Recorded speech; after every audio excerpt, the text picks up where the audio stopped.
नमस्कार, मैं पिंटू सिंह यादव आप सभी का स्वागत करते हैं भोजपुरी रिमझिम में। दोस्तों, आपको पता है कि कल नेपाल में खेसारी लाल यादव का शो था और वो शो जो है वो काफ़ी ज़्यादा दर्शक लोग जो है वहाँ पर उस शो में जमे हुए थे और खेसारी लाल यादव की एक झलक, खेसारी लाल यादव के गाने को सुनने के लिए वो बेसब्री से इंतज़ार कर रहे थे। लेकिन एंड द मोमेंट पर उस शो में भगदड़ मच गया और खेसारी लाल यादव मंच पर नहीं पहुंचे हुए थे, लेकिन उसके पहले ही ये सारी घटनाएं हो गई जिसमें कई सारी चीज़ें आप देख रहे होंगे, कई सारी तस्वीरें देखते होंगे, कई सारी गाड़ियों को वहां पर फूंकने की जो तस्वीर आ रही थी वो भी आपने देखा होगा। तो इस वीडियो में मैं आपको बताने वाला हूं कि आखिरकार खेसारी लाल यादव को कितना का नुकसान हुआ है और आखिर कौन सी वो वजह रही जिसके चलते खेसारी लाल यादव का शो कैंसिल कर दिया गया और इसकी जिम्मेदारी किसकी है, इसकी मैं पूरी जानकारी इस वीडियो में बताने वाला हूं। लेकिन उससे पहले हमारे इस चैनल यानी कि न्यू भोजपुरी रिमझिम को सब्सक्राइब कर जरूर जुड़ जाइए। शुरू करते हैं और आपको बताते हैं।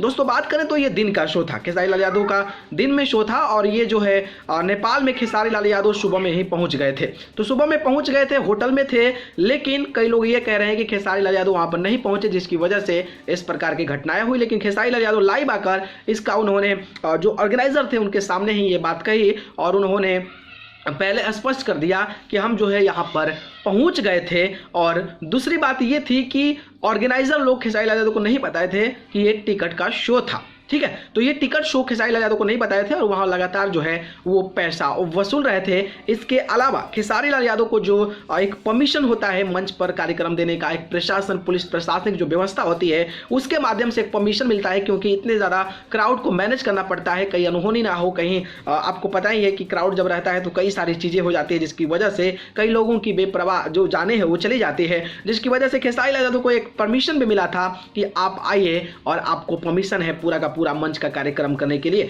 तो खेसारी लाल यादव के साथ ये किया गया कि टिकट का शो नहीं बताया गया और वो जो प्रशासनिक व्यवस्था थी वो कहीं ना कहीं कोरोना का गाइडलाइन का हवाला देते हुए खेसारी लाल यादव को होटल से बाहर नहीं निकलने दिया और 20-25 के तादाद में जो पुलिसकर्मी थे वो खेसारी लाल यादव को वहां पर रोक दिए। और वहां पर जब विलंबता हुआ तो जो ऑडियंस थे, जो दर्शक थे, वो भड़क गए और भड़कने के बाद वो अपने बेकाबूपन में आ गए। और बेकाबूपन में आ जाना स्वाभाविक है, क्योंकि भाई आपने पैसा दिया है और पैसा के साथ जो है आप अपने चहेते सुपरस्टार को देखना चाहते हैं और उस कड़ी में अगर ऐसी स्थिति उत्पन्न होती है तो लोग भड़क जाते हैं। और लोगों ने गुस्सा में आकर, खेसारी लाल यादव का ये कहना है कि 4-5 जो स्कॉर्पियो थे उसको जला दिया गया, जिंदा जला दिया गया। इसके अलावा जो उनके डांसर्स थे, जो उनके म्यूजिशियंस थे, उनको भी काफ़ी ज़्यादा नुकसान हुआ।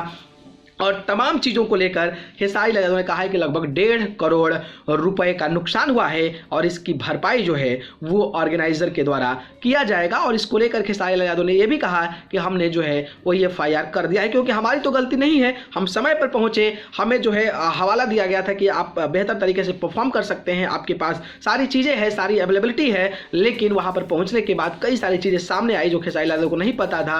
पहला तो टिकट वाला मामला, दूसरा ये था कि कोरोना का गाइडलाइन का जो एक नया नियम आया था कि नहीं परफॉर्म कर सकते हैं, लेकिन इसके बावजूद भी लगातार लोग टिकट कटाते रहे। तो इस कड़ी में तमाम चीज़ें हुई जिसकी वजह से खेसारी लाल यादव को नुकसान हुआ और उन्होंने ये भी आरोप लगाया कि मेरे साथ धोखा किया गया है। तो तमाम जो चीज़ें हैं स्पष्टता लोगों को नहीं हो पा रही कि खेसारी लाल यादव को लोग आरोप लगा रहे थे कि खेसारी लाल यादव वहाँ पर नहीं पहुंचे थे, लेकिन ऐसी बात नहीं है। खेसारी लाल यादव वहाँ पर टाइम पर पहुँच गए थे। ऑर्गेनाइजर की जो गलती थी वो वहाँ पर एक्सेप्टेबल मानी जा रही है और इसके साथ जो प्रशासनिक जो कोविड गाइडलाइंस है उसको लेकर भी इतना ज़्यादा क्राउड में खेसारी लाल यादव को परफॉर्मेंस का मौका नहीं दिया गया और पुलिस प्रशासनिक व्यवस्था के द्वारा खेसारी लाल यादव को होटल के सामने ही रोक दिया गया, जो कल एक लाइव साझा करके उन्होंने पूरी जानकारी दी। तो ये पूरा का पूरा मामला है, आपको डाइवर्ट नहीं होना है कि खेसारी लाल यादव नहीं पहुंचे, ये नहीं हुआ, वो नहीं हुआ।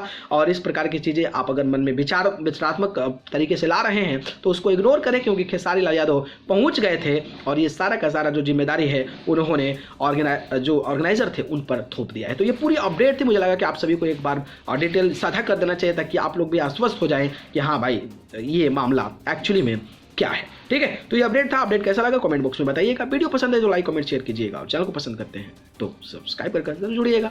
धन्यवाद।